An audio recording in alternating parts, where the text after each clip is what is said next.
سلام. امیدوارم حال دلتون عالی باشه. تو سکوت کردی و من شنیدم. برای همه اونایی که توی شلوغی هنوز دارن توی ذهنشون حرف میزنن. برای وقتی که دیگه صدات در نمیاد ولی هنوز دلت میخواد یکی بفهمه. اینجا بعد از سکوت. امروز میخوام داستان یه دختر و پسری رو براتون تعریف کنم که اسم دختر قصه‌مون رو میذاریم نسیم و اسم پسر رو میذاریم ارشیا. همه چی از یه روز کاملا عادی شروع شد. نسیم که از کلاس بیرون میاد کتاباش رو بغل کرده و سعی میکنه از شلوغی راهروی دانشگاه رد بشه تا بتونه به کلاس بعدی برسه. اونجا بود که یه نگاه همه چی رو تغییر داد. نگاهی که شاید توی لحظه شیرین به نظر می رسید اما در اصل شروع یک کابوس بود. ارشیا پر از اعتماد به نفس با یه لبخند مرموز اما کاریزماتیک. همون یه نگاه کافی بود تا توی دل نسیم یه لرزش بیفته. بعد از چند روز پیام‌ها شروع شد. چند تا کلمه ساده و خیلی زود قرارهای کوتاه. رابطه شروع شد ولی از همون اول یه چیزی درست نبود. هیجان زیاد بود ولی آرامش نه. هیچ وقت بینشون ثبات وجود نداشت. یه روز خنده و شوخی، روز بعد پر از سوءظن و عصبانیت. توی یکی از دیتاشون توی کافه ارشیا میپرسه که چرا دیشب دیر جواب دادی؟ اصلا با کی داشتی صحبت میکردی؟ نسیم که خیلی جا میخوره که سر یه دیر جواب دادن ساده ارشیا انقدر داره وسط کافه داد و بیداد میکنه با صدای لرزون میگه مشغول کلاس بودم، کلاس آنلاین داشتم، حالا چیزی نشده که.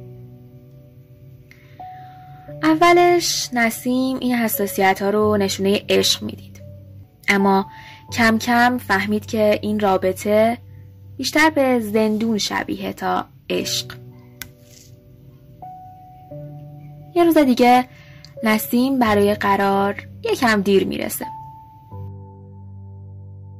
قبل از اینکه به ارشیا برسه اون طرف خیابون میبینتش اما با صحنه‌ای مواجه میشه که یهو همه چی توی مغز نسیم عین یه فیلم از جلوی چشماش رد میشه و بدنش شروع میکنه حتی به لرزیدن چون جا میخوره که ارشیا با یه تنه ساده یه رهگذر انگار که آتیش از زیر خاکستر شعله ور شده شروع کرده فریاد کشیدن و داد زدن و فحاشی و حتی میخواست کتککاری کنه که دیگه بقیه مردم درگیر شدن و اون درگیری که جلوی چشمای نسیم داشت اتفاق میافتاد فقط بابت یه تنه ساده بود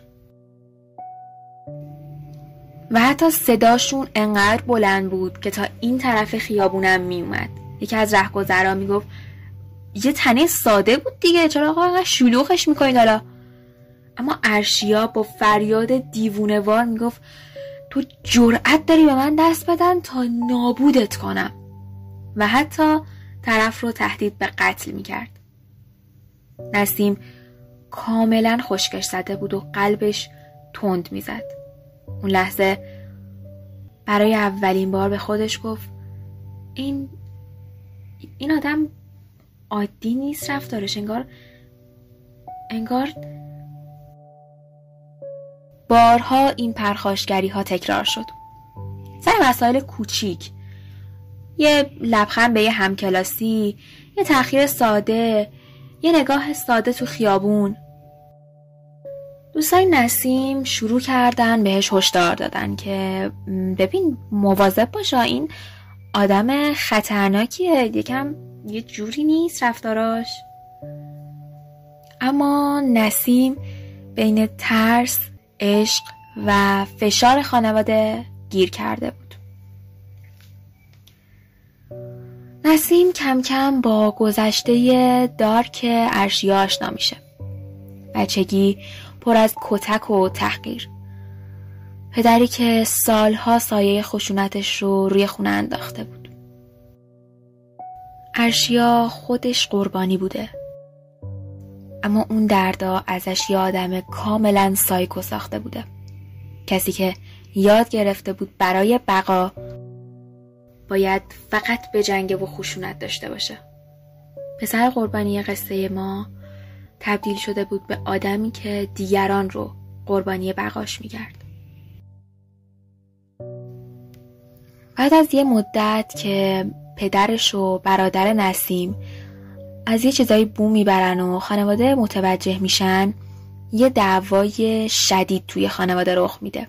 خانواده نسیم که آدمای کاملا بسته‌ای بودن از نظر مذهبی و فرهنگی و اصلا این چیزا رو درست نمیدونستن و آبروریزی میدونستن، شروع میکنن با نسیم دعوا کردن که تو آبروی ما رو بردی، ما این همه سال آبروج نگه نداشتیم که تو این کار رو بکنی.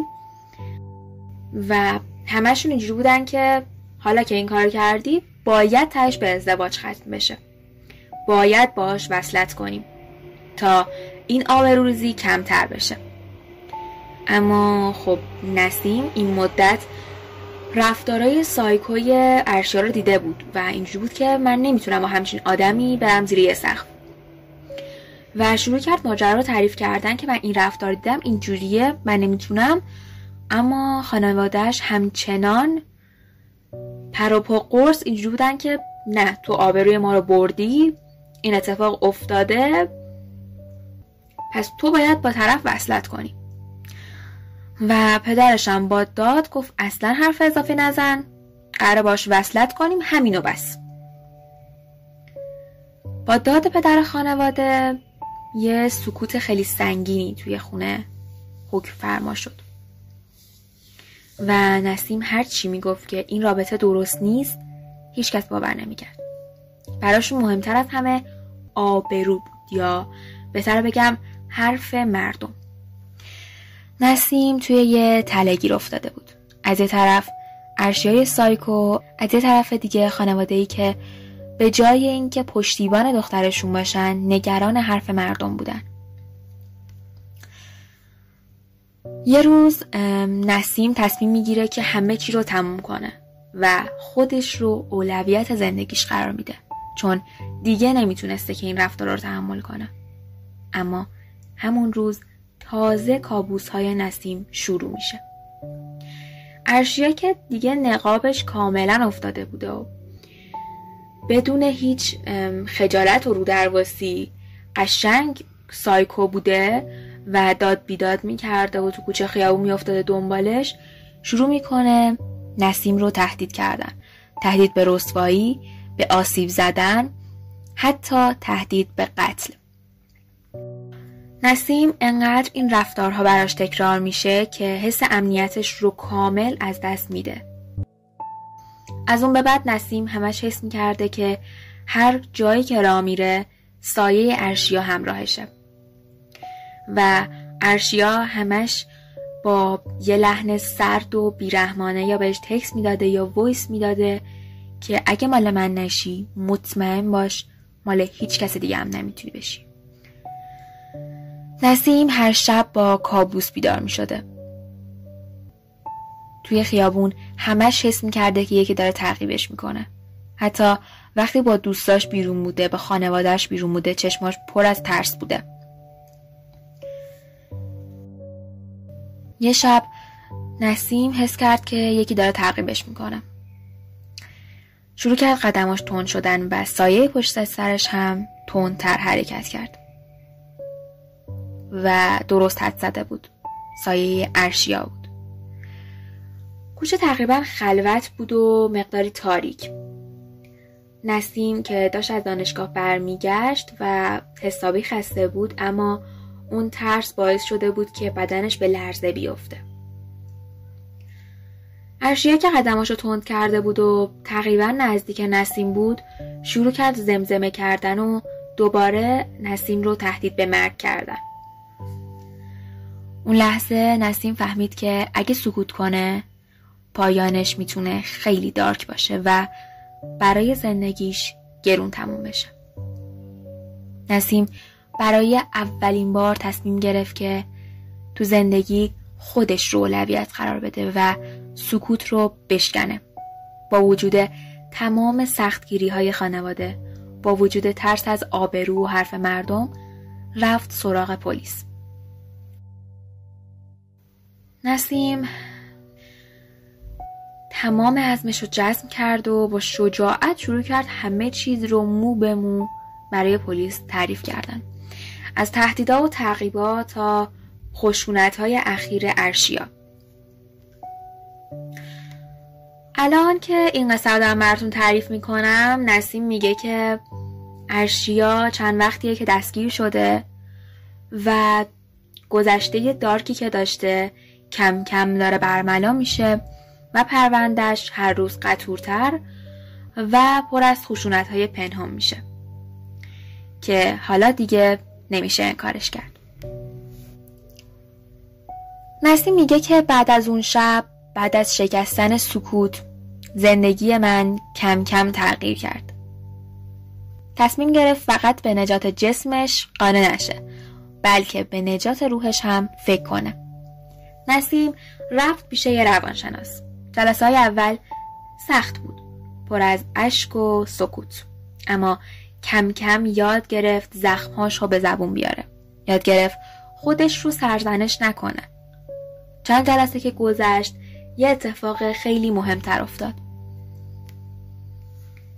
خانواده نسیم، همونایی که سالها به اسم آبرو سختگیری کرده بودن، بالاخره صدای نسیم رو شنیدن.